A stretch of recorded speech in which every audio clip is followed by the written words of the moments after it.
is catching up to what the Bible is already saying. And good morning to those who are watching live today from Australia, Queensland. We have from Melbourne, from New Zealand. Marami po tayong listeners. Kanina, si Brother Denver, hello, papunta rin na po ng New Zealand. And God willing, if we will have the chance to go to New Zealand. We will have a church to start there. Marami po tayong miyembro na taga CCMI doon. From Canada, sa Vancouver, marami po tayong miyembro diyan, especially sa anong tawag dito? GTA, Greater Toronto Area. Okay. Marami po tayong listeners diyan. Tapos Sister Melody din. Ewan ko, saan ka ba, Sister Melody? Magparinig ka. And then from US of A, marami po tayong mga kapatid diyan. Amen. And South Korea also, we have regular listeners. And we have also listeners from Mindanao, Mabalacat, at sa ibang panig. Dito po sa Candaba. May gracious po dyan and they're watching us. Salamat po. Thank God for the gift of what we call technology. We can deliver the gospel of grace at the comfort of their own home. And so today, to begin with, I invite everyone to just simply close their eyes and let's all together in one mind and one heart in prayer. Father, we thank you, Lord, for this wonderful privilege, Lord, to share and preach Sunday after Sunday to these great people, Lord, to just bring them to certain deafness and awareness of who they are in Christ as your gospel is being proclaimed. Today, your power is being released. For in the gospel is the power of Christ, where healing, miracles, and transformation is taking place. We believe that, Lord, because you're using the foolishness of preaching, Lord, as we hear, to meet the needs of every believer, the recipients, Lord, opening their hearts to the power of your words. In Jesus' name we pray. And so we say, amen. In Ephesians chapter 4, let's cut the chase. Let's go right away to Ephesians chapter 4, verse 22 up to 25. And then we jump to 29 and 30. Okay, you go to the New Living Translation. I love NLT, but let's go to NIV. We're using different translation here to see. Hindi naman po nagbabago yung kahulugan, but para ma-appreciate lang po natin yung value ng verse. You were taught with regard to your former way of life to put to death. Meaning you have to take it by faith. No action needed. Believe. Ang tawag dyan ay merong ginamit ang put into account. In Greek, it's logisete. It means to put into account that your old self is already dead, which is being corrupted by its deceitful desires. And verse 22, okay, to be made new. All right, look at that. In the, what? Say it, please. Yeah. Whether you like it or not, you have attitudes in your minds. It was formed many, many years ago. Just to give an example, how negative thinkers we are. Oh, lumele ka na eh, pota maparalis ko. You see that? Pota maparalis ko. Parang ina-anticipate na maparalis yun. Ne? I'm dying to eat cake. Parang instead of I'm leaving, you're saying dying. Our words are trained for negative words. Okay, hindi ko naman ibig sabihin na sabihin yun, sasabihin mo. But you see, your mind cannot process whether that is a joke or not. Once it comes out from your mouth, that's why the Bible says, the tongue has the power of life and death. It cannot recognize if it's a joke or it's just a mannerism of saying the way it is. It is what it is, as Canadians always say. but your body don't know how to react to that. It just obey. So be careful with your words, okay, and with your thoughts as well. So we have this attitude of mind, and then in verse 24, and look at this: to put on the new self, created to be like God in true righteousness and amen. I love that. Then you jump to verse 29 in the New King James Version, Joe. And it says here, let no corrupt word. What is corrupt word? These are words, mapalyaring yakamanagkas, yakamanyirang tao. But if you say something that is against to what the Lord already declared in your life, it's called corrupt word. Let's say you say, I'm sick, I'm bankrupt, I'm good for nothing. Hindi ako matalino. No. So you're contradicting what the Lord declared. What you should say is, I have the mind of Christ, therefore I am smart. I am created in the image of God, therefore I'm beautiful, I'm handsome. Jesus lives in me, therefore I'm holy. Can you get what I? You need to understand how it works. I am in union with Christ, therefore I am protected and favored. Say that. So the moment you contradict that, no, it's called corrupt word. By His stripes I am healed, therefore I'm healthy. And I will not allow sickness rule my life. You have to stand the way it is. God honors that. It's not arrogance, it's not being adamant, it's not being cocky. It's faith, believing what God declared in your life. But what is good for necessary edification that may impart grace to hear. Look at this. Same flow of thoughts,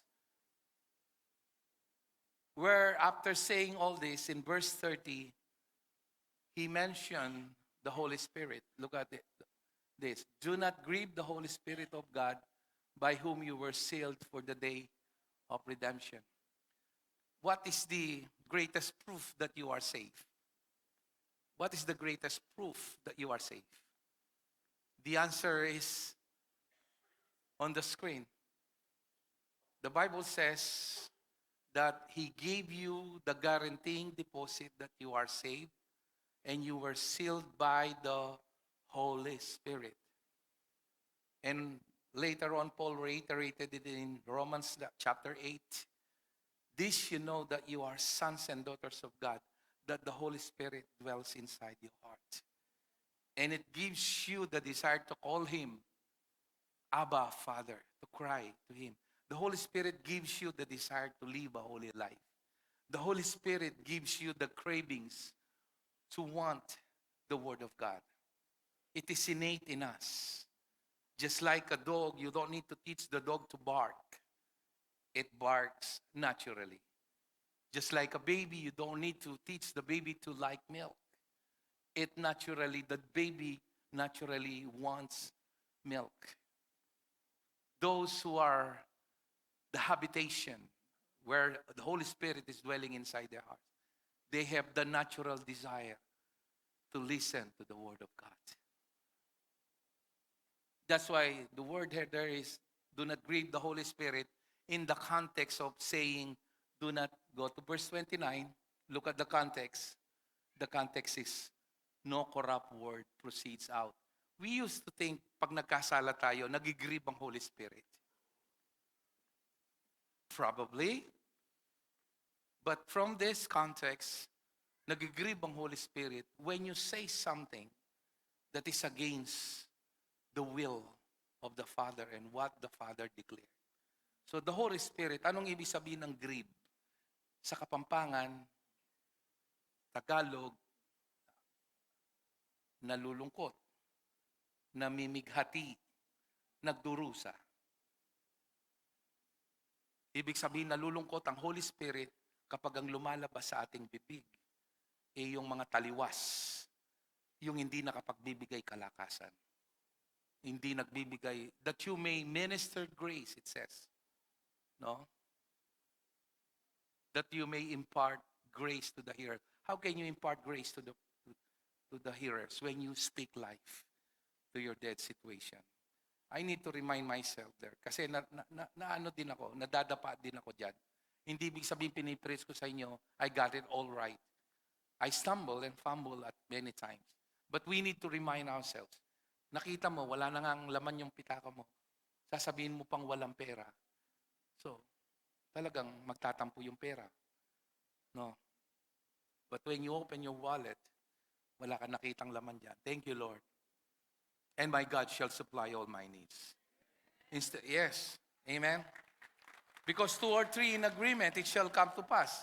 So nakita mo yon, nag-agree ka, walang pera. Eh di, nag-agree nga kayo, yun ang mangyayari. Oh.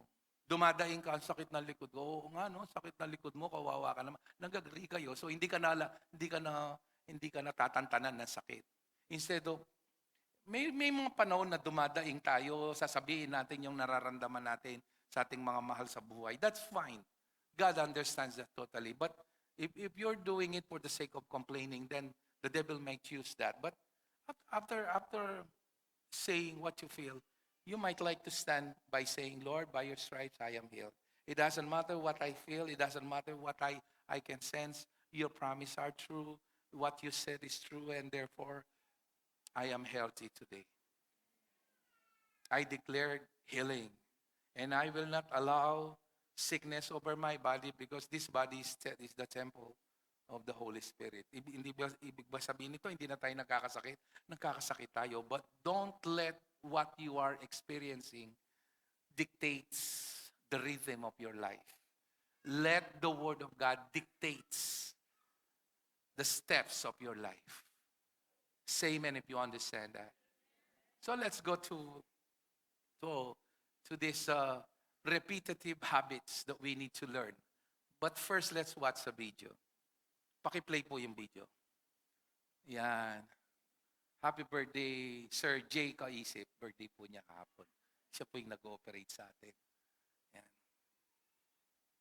I started studying neuroscience, and I learned that all of our thoughts travel on something called neural pathways. And I learned every time you think a thought, it creates a neural pathway. When you think the same thought again, it widens a neural pathway. And then our brain is wired to use the least amount of energy to come to a decision. You have what we call mindsets, like that person has an attitude, or they have a mindset. Yeah. And what an actual mindset is in neurology is that it's actually a 6-lane freeway to something's about to go wrong. And then I started thinking about, Romans 12, don't be conformed to this world, but be transformed by the renewing of your mind.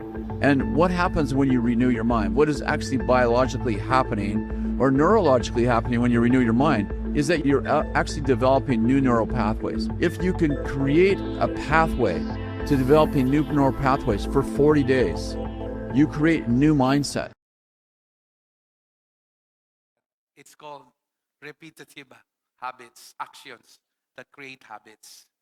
Okay?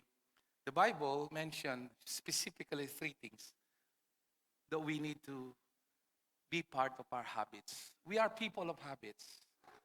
May mga habit tayong iba hindi makakain kung hindi nakataas yung isang kamay. May mga habit tayo hindi makatulog kung walang kumot na kahit hanggang noon tikalisan kailangan makaulasyo. May mga taong kahit amoy laway na yung unan, ayaw palitan, hindi makatulog hanggat hindi yakap-yakap yung amoy laway na unan. Say amen kung naintindihan nyo yung ibig sabihin. Na hindi kompleto yung araw mo kung hindi ka makainom ng kape. We are people of habits, come on. Meron tayong mga habits. May kani-kaniya tayong habits. Okay? But the Bible is encouraging us to develop habits. We cannot just literally obliterate thoughts. Hindi mo pwedeng wasakin, alisin ang anumang kaisipan.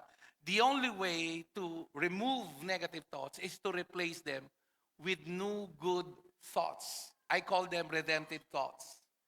Redemptive thoughts. Why redemptive thoughts? Because they are connected to the finished work of Christ. So are you ready to receive the word today? The Bible is declaring these 3 repetitive actions to inculcate habits in our lives. 1 Thessalonians chapter 5, verse 16. Okay, are you ready, people? By the way, I will show it from scientific point of view that it can boost your immune system. That whenever these 3 things are done habitually, it can release serotonin, endorphin, ano pa,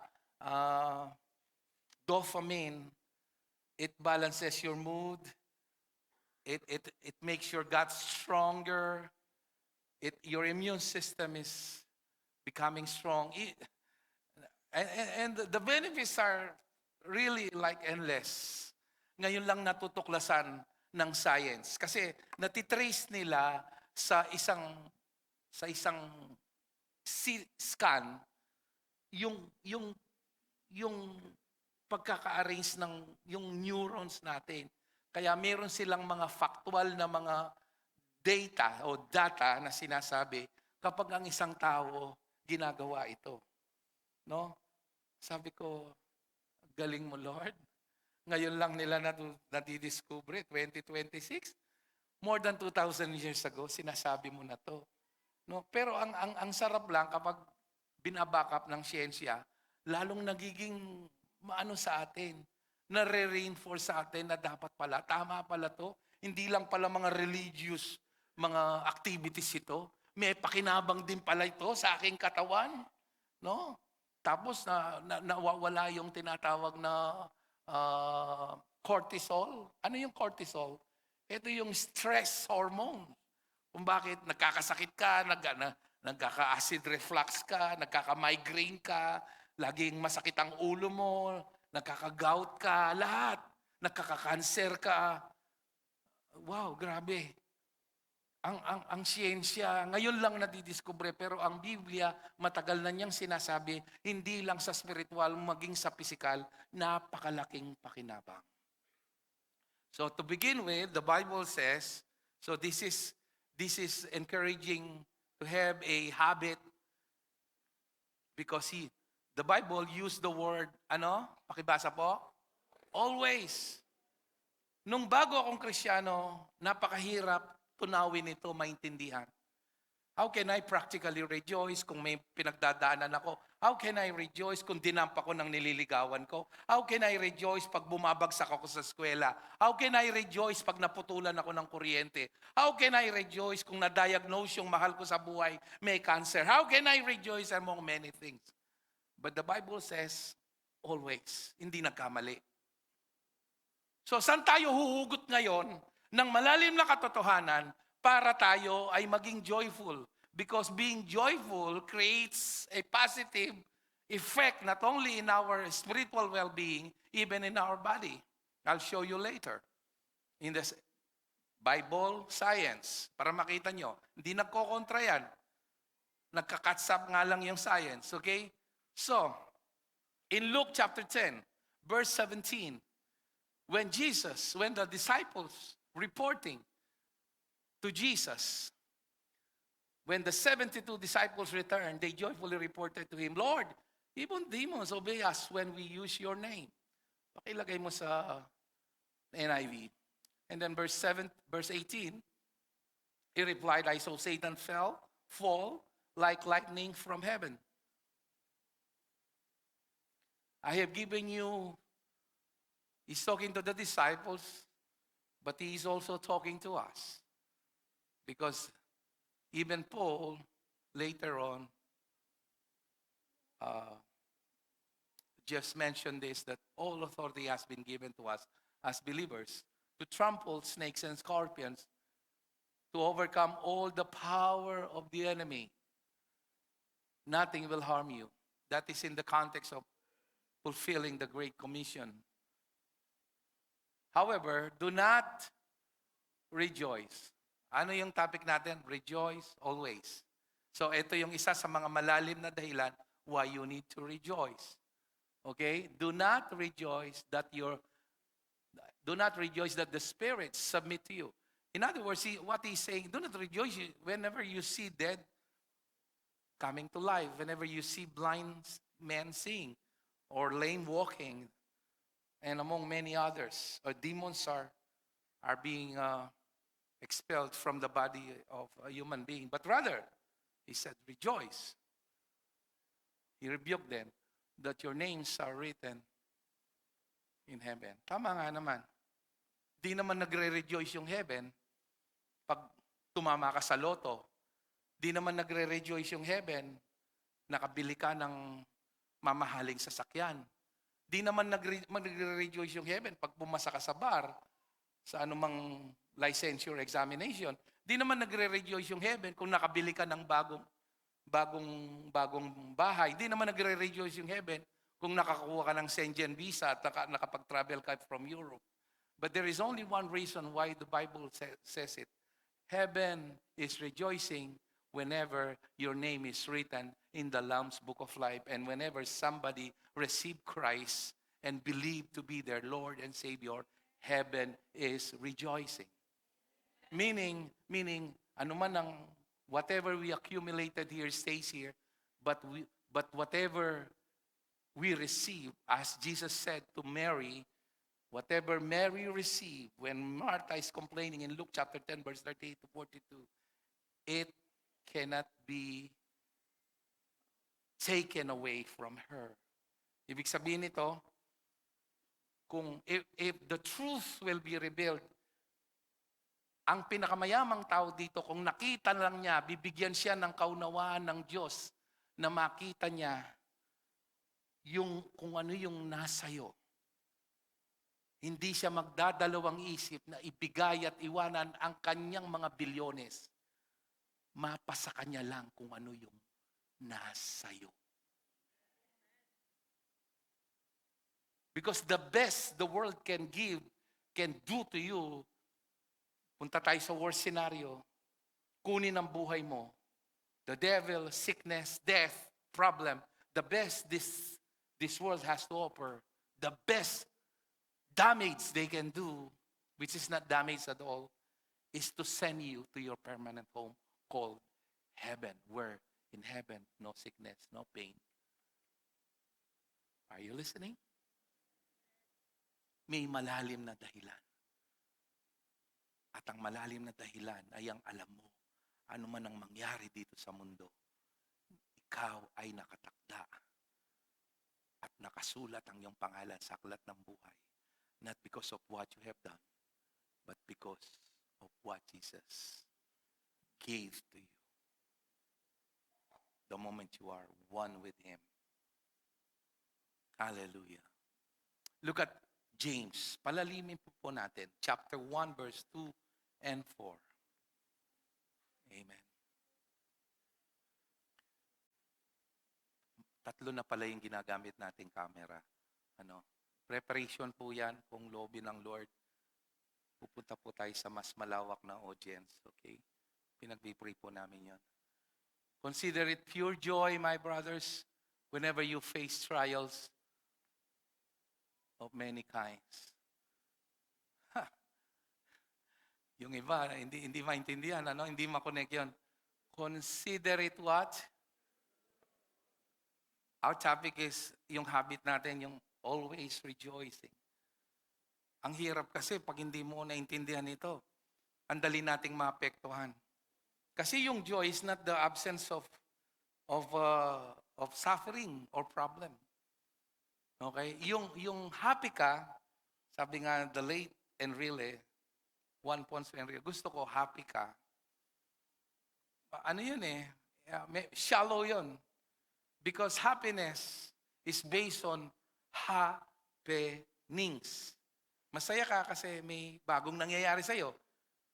Wala namang masama doon. Bagong cellphone, bagong sasakyan, bagong promotion, bagong sweldo, bagong boyfriend, bagong girlfriend, bagong buhay.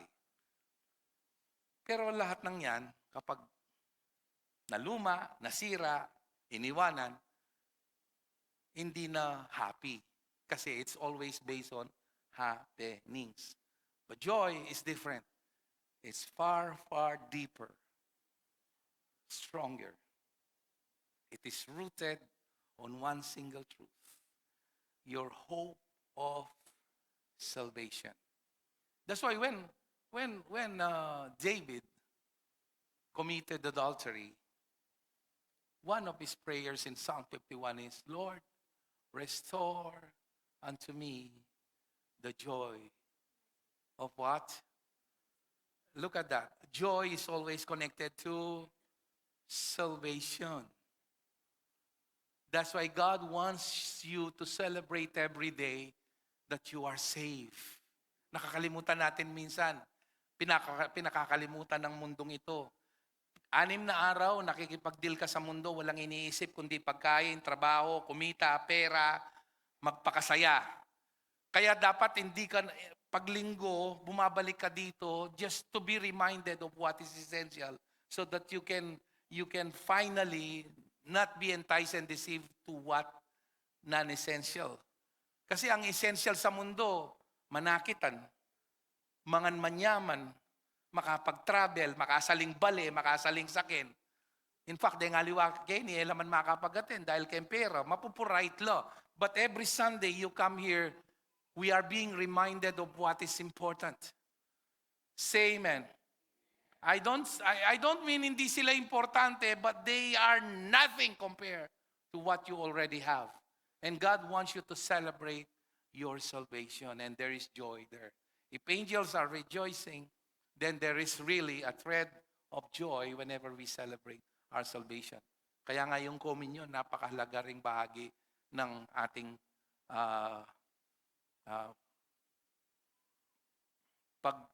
pagsamba. Verse 3, because you know that the testing of your faith, the purpose is to develop what? Perseverance. Bakit? Verse 4, perseverance must finish its work so that you may be what? Mature, complete, and not lacking anything. Anong ibig sabihin nito? If you don't understand the gospel at all, you cannot decipher this truth. The Bible says we are complete in Him. We are favored. We are blessed in all spiritual blessing. Alam niyo kung anong ginagawa ng mga pagsubok? Why God sometimes allows it? Because it's to purify the faith of Christ in us.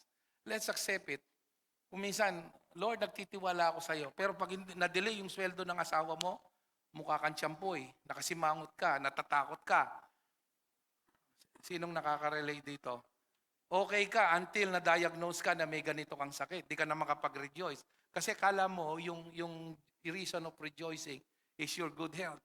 Health, yung health, ano yan eh, hindi naman constant yan. Maayos ka ngayon, mamaya nahihilo ka. Pero that should not be your reason to rejoice. Your reason to rejoice, kahit makita mo, patay na pala si Ayatollah Khamenei, no? Bata pa lang tayo, naririnig na natin yung matandang yon, ano? Kahapon lang nadali ng US at ng Israel. No. Kung makita nyo, dahil maraming US bases dito at lumilipad yung missiles, kayo mo mag-nervous kahit mga attack yan. No. You will lift up your heads and lift up your hands. Thank you, Lord. I'm coming home. I'm coming home. Talang makayayme. Ninanula reni. Kaya ratapan walang atin lambiela ng go. You can rejoice, right? Higit yung retang missiles. Mga patakla ka kaya sa lol mo? No. I'm coming home, Lord. Thank you, Jesus.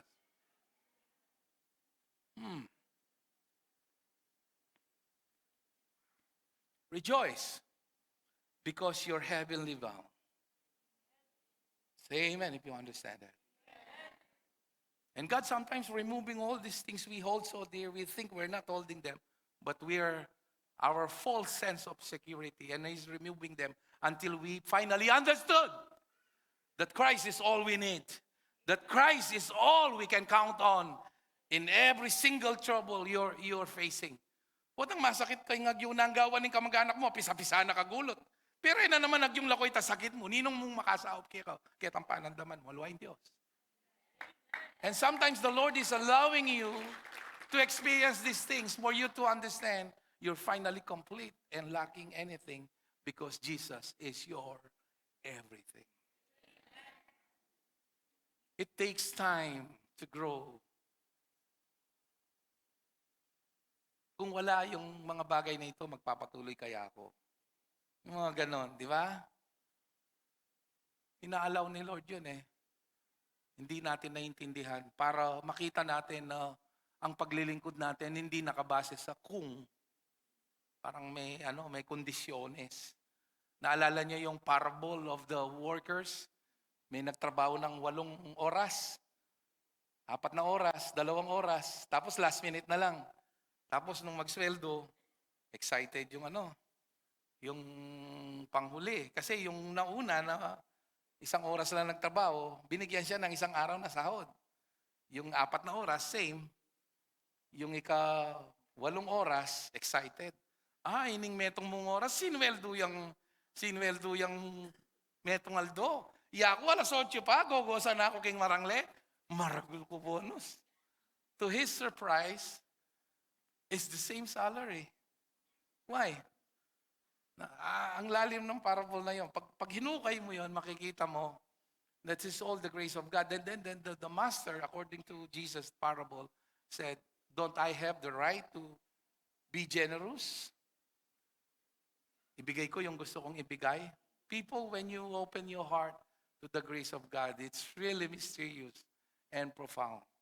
That as we come, we don't come to earn anything. We come because we are undeserving, and God will surprise you for a better deal. Once you open your heart without counting the cost, you just open your heart. I trust you, Lord. It's up to you. Hindi ka naglilingkod dahil okay ito, ganito to, maayos to, o ganito to. Are you getting that? It's really profound. The way grace works. May mga nauunang nahuhuli at may mga nahuhuling nauuna. Ibig sabihin nito, pag tayo ay gumawa para sa Panginoon, hindi natin tinitingnan yung ginawa natin. Tinitingnan natin na nagagawa natin lahat ng mga to dahil sa biyaya niya. And you'll be surprised how God can bring blessing, can bring grace upon grace in every area of your life. You understand that? Say amen. Rejoice. And last is in Romans chapter 5, verse 1. I still have 15 minutes to 5. Therefore, since we have been justified through faith, paano ka naging matuwid? NLT tayo, tingnan natin. Ang ganda sa NLT. Nagsishift up from NIV to NLT. Since you have been made right in God's sight, paano ka naging tama sa harapan ng Diyos?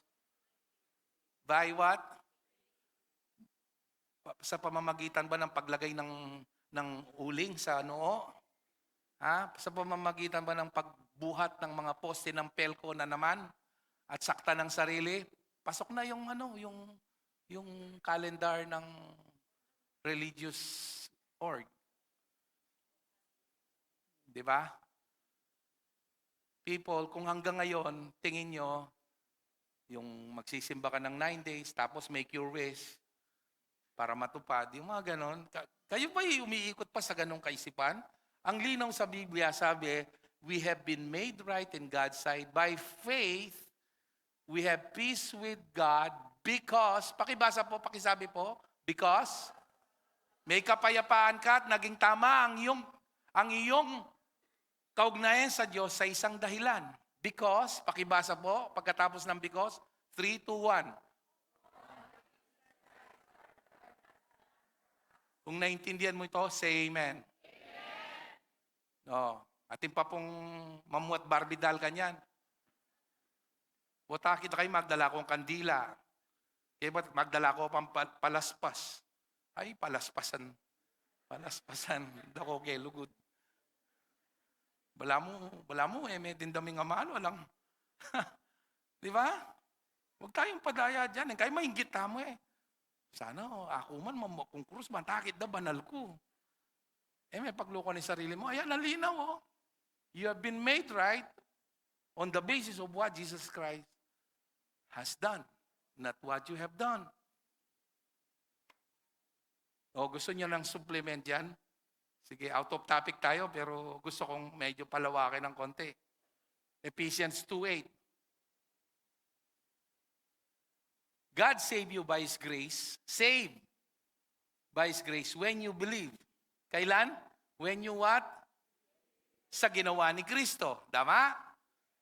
And you can take credit of this. It is okay, verse 9. Salvation is not for the good things we have done, so none of us can. Di ba? It's not a reward. It's a gift. Isipan mo, dinina na kang t-shirt, ning kalukuran mo kimbiye. Ne? Kaya ba bayaran me? Utang may presyo. Hindi ba insulto yon? Insulto yon, di ba? Kaya nga tayo, may may unspoken action na ginagawa. Pag binibigay yung gift, inaalis yung tag price. Kahit mahal yun, inaalis. Respeto yun sa binibigyan. Hindi mo pinapamukha sa kanya. At higit na respeto kung hindi mo inaalam yung presyo. Sapagkat it's not the amount, it's the kindness behind the gift. But this gift is priceless. Hindi ibig sabihin priceless, mura. Priceless kasi hindi mo kayang bayaran, kaya binigay niya. At ang sabi, so none of us can boast. No? Tingnan mo sa NIV, balikan natin yung verse 8. For it is by grace you have been saved through, and this is not from, wala ka sa equation. It is how can a man be saved? By believing in Him, what He has done. Verse 9, not by what? Wow. Rengaliwa, maniwala ka kang Jesus, pero dapat gawa kang mayap. Itapong makantang kaisipan, kanitano pamyalungan satanas. Faith without works is dead, Dara. It is faith plus works. No. Faith alone saves. But genuine faith, authentic faith, brings good works. Ang tawag doon, fruits. Say amen. Hindi yung dadagdagan mo ng magandang gawa para patunayan na ligtas ka. Kundi kung totoong tumanggap ka, mananahan ng Holy Spirit sa iyo. Ipaliwanag ko sa inyo. Sa Romans 5:2, 5:1 tayo, di ba? Kasi dito binanggit yung pananahan ng Holy Spirit. Romans 5:1 tayo. Ngayon, nasa 5:2 tayo. Through whom we have gained access by faith into this grace in which we now stand. And we rejoice. Okay. We rejoice in the hope of the glory of God. Lagay mo sa NLT. Sabi, because of our faith, Christ has brought us into this place of undeserved privilege where now we stand and we confidently and joyfully look forward to sharing God's glory. Okay, verse 3. We can rejoice too when we run into problems and trials. Inuulit na naman niya. Kasi ang topic natin, dapat may habit tayong rejoice always. Always rejoice. When you understand this, for we know they help us develop what? Yung si James, pareho lang. Iba lang yung ginamit na word. Perseverance. You endure it. Because your hope is anchored in Christ. They that wait upon the Lord shall renew their strength. Sabi ng Bible. As you put your trust in Him. And verse 4, the endurance develop what? Strength of character, and character strengthens our confident hope of what? Inugnay na naman yung kagalakan sa confident hope of what? Salvation. Every day we need to be reminded that we are saved so that we will rejoicing will flow naturally. Thank you, Lord, I'm saved. Thank you, Lord, I am your child. Thank you, Lord, I am loved by you. How sweet it is to be loved by you. Amen? Thank you, Jesus. JT rin pala kayo. Thank you, Lord. Next is in 1 Thessalonians 5:16, 17. Pray continually. NLT yan. But NIV says pray continually. Sa King James ang sabi, pray unceasingly. Sabi ng Ephesians 3:12 tayo. I still have 5 minutes. In Him, through faith in Him, we may approach God with what? And confidence. Through faith in Him. Dati hindi tayo makalapit sa Diyos. Makasalanan tayo. Pero ngayon, we can freely come to Him. Why? You want to know why we can freely come to Him? Okay, go to Ephesians chapter 1, verse 3 up to 11. NLT tayo. All praise to God our Father, Jesus Christ, who has blessed us with every spiritual blessing in the heavenly realms, because we are what? His death, burial, and resurrection is half of the story. The whole story is His death is your death, His burial is your burial, and His resurrection is your eternal life. That's the whole gospel. Okay, because salvation is not just receiving, it's a divine substitution. He became poor that you might be rich. He was rejected that you might be accepted. He was hated so that you will be loved. Are you getting all this?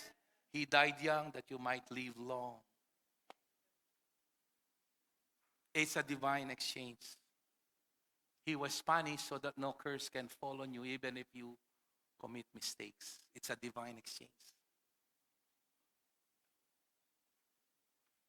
Verse 4.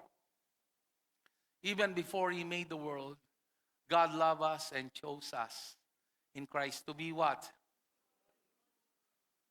Before the devil targeted you, God chose you in Christ to be holy and what?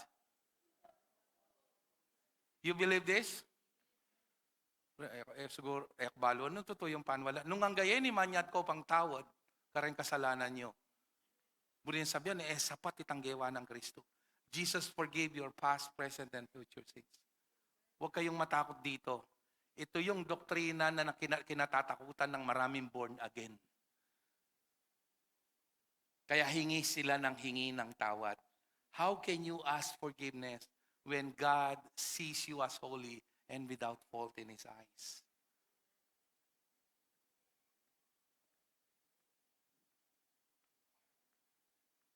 Pag manggaganitong katuruan, may nakita na ba kayong pastor na tinuturo yan? Wala. Kasi iniiwasan nila yan. Minamaliit nila yung ginawa ni Kristo.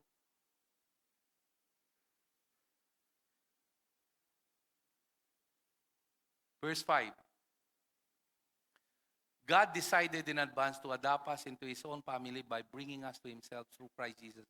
This is what He wanted to do, and it gave Him great pleasure. Let's finish up to verse 11 quickly. We praise God for the glorious grace He has poured out on us who belong to His dear Son. We are accepted in the Beloved. That's the way it was rendered in King James. He's so rich in kindness and grace that He purchased our freedom with what? Blood of His Son. And what?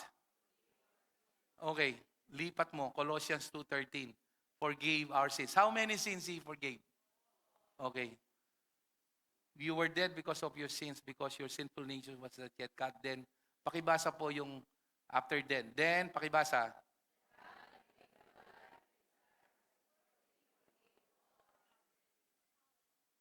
Yung ginunin, kay gagawan din bumbay o patawaran da kang down payment, tinggap me. O, potang kay manyat kang pasibayin tawad. Ulit-ulit. Ginoo, pakaluluan mo kami. Baligin to. Ginoo, pakaluluan mo kami. Tori ng Babel. Ginoo, pakaluluan mo kami. Parang walang faith No? Binigay na sa'yo, kinukulit mo pa na ibigay. Andiyan na nga Kaya hindi ka makarating doon sa promised land ng rest.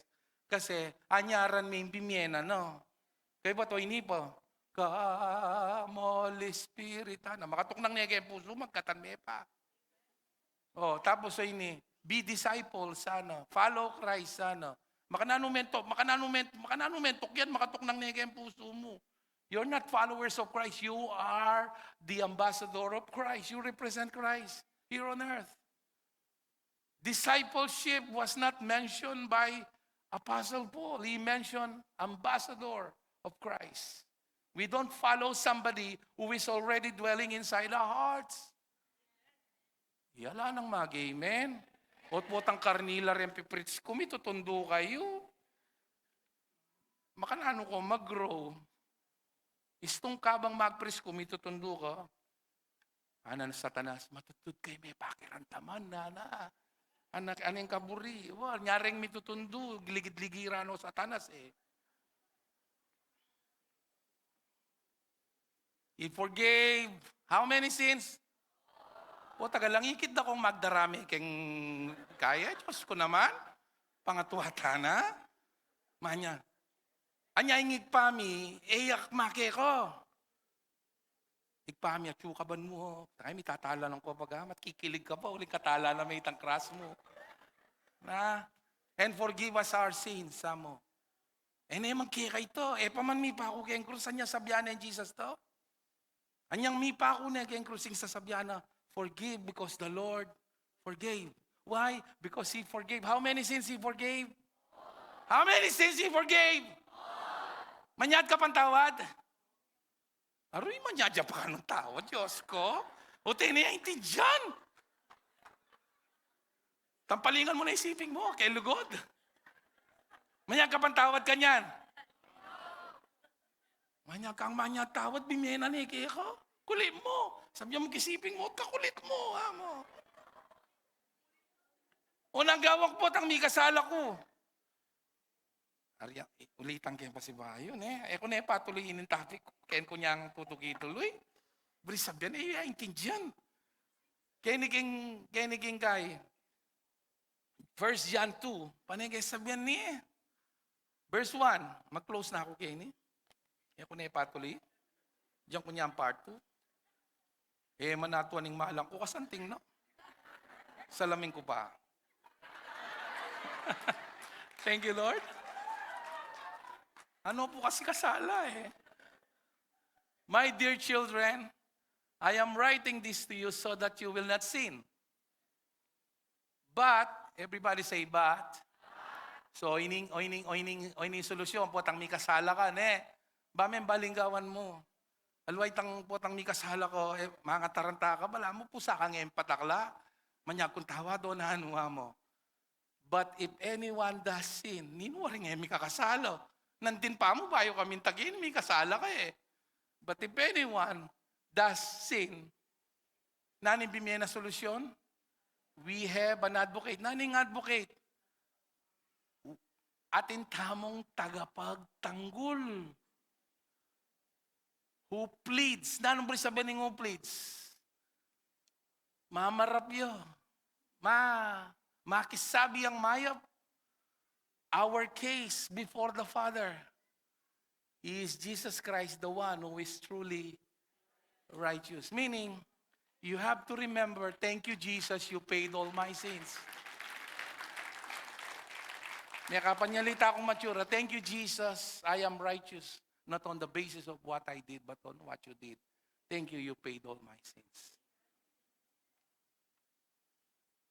Manyad ka pang tawad ka niyan.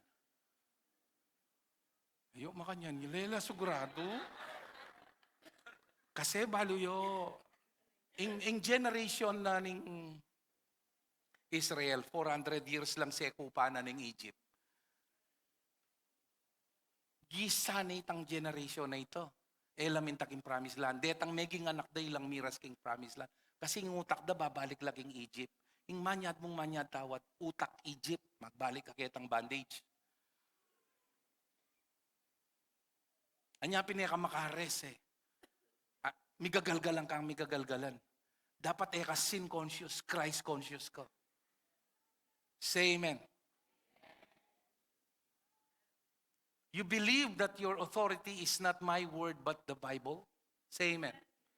Ayan o.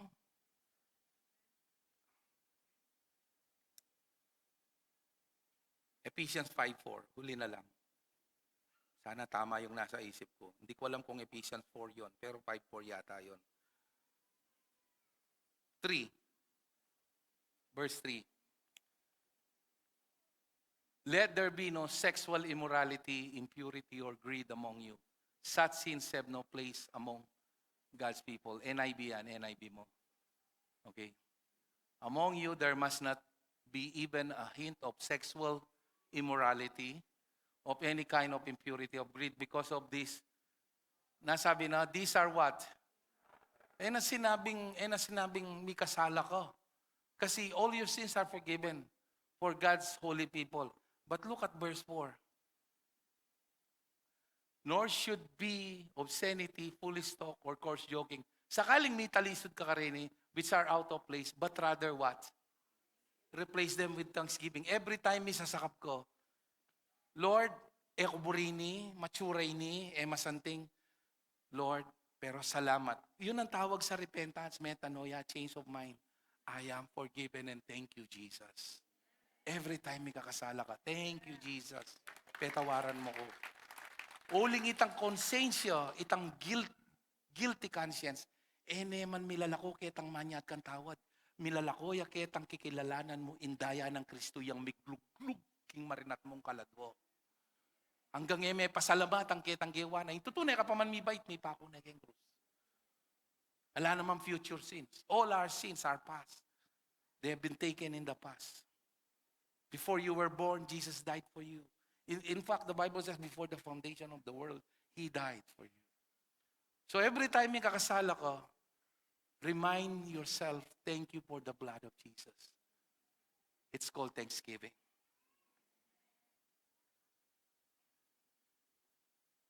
Kaya sa akin, pupukpok mo yung buntok mo kayong wall. Ka mag-grow kayong grace hanggang yung may abaling basic doctrine na ini. Binrainwash na kataning religion. Binrainwash na kataning Catholicism. Binrainwash na kataning born-again teaching. Mag-exist kayong Bible. Ala kang akit ka ring writings ng Paul na ask forgiveness or forgive us. Ala kang akit. Isungating kang ikit. Sabi, paltome kaya kung mag-resign ko ika ng pastor Kenny. Cha-challenge ko ring deng dakala pastor Kenny. Itang meto nga bisa pa kasabi ko, inami na mali. Tatakot siyang mila ko miyembro no sabihan na yung tutu. Ala kang akit. Bakit? Kasi natuturuing manya tawad. Nung tanggapan mo anyang may kisameto ka kang Kristo, your past, present, and future sins are not only forgiven, they are totally deleted. That's why God said, I remember your sins no more. O ngayon, inanganyaran mo, wala na lu. Ala pa convince, ang gayen Apulo ko na yata ang banmang gugulisak kaya kayo. This is the power of the gospel. Ating linapit ka na ako. Dati ang magating kini, may kapakisayang bishop. Una yung itang bishop. Liwaya. Pareho mo, pastor, ating kasing baptiso manyata, wala natin baptisa, wala din kaligtasan. Hindi mo pa, may liwanan itang atin ng kuha, Manyat lang, manyata, wad niya pareho yung sister. Bala, may kami katin si Siemaya, penderechuge. O itang ang main difference na ning gospel. Itang may patawaran kan todo o bala mo bumbayin Diyos or nala ning forgiveness, no? When the Lord forgave you, He forgave your past, present. O inina mo, okay, mag-close ko gini. I-challenge na kayo. Yung Holy Spirit ba pwede yan tok ng keng marinat at atukanan? Yes or no? Aliyo. Aliyo. Hindi na yung isipan nyo. Mindset ba? Mindset. Listen. Makananong sinabi na ning Bible na yung Holy Spirit, potang menok nangan niya kiko, manok nangan niyang permanenti. Isipan mo niya yan. Makanano yang makatok ng kikang permanenti. Nung den kasalanan mo, petawaran ngan Jesus. Bris sabihin kang makagawa kong mali, na mama ko itang katuliran ko. Pero uling makatok ng Holy Spirit ka ako, yung Holy Spirit, mami, ang desire, nagawang ko yung gusto at eko komportable king kasalanan. Paniking gawang illustration ni, istong may salubsub ko. Ay, kasaya ko, may salubsub ko, amo. Nanggawan mo istong may salubsub ko. Anya kalati, pero ya kami paldan. Hanggang ka manik, kumana kang niper, may kininaw, tek makapagobrang masalese, kasakit na yung salubsubay niya mo. Splinter, naninggawan mo, hanggang mabagot ang malating salubsubay to, kami paldan. Into tong panok na nga ng Holy Spirit, potang may kasalayo, may ngari yung may salubsub, mag-enjoy, mga ay may salubsub, dagdagan may pang metong kaya sumangit, damo. No, you don't do that. Mo buring salubsub. Nung may kagawa ka man, you were deceived for a while, na buri may gagawan. But after potang may conceive niyang may bait kaya kang gagawa may, ka masaya. Bakit? Kasi ng Holy Spirit makatok nang yakin puso mo. Nung ikwa may inipalakpakan may yung ginong.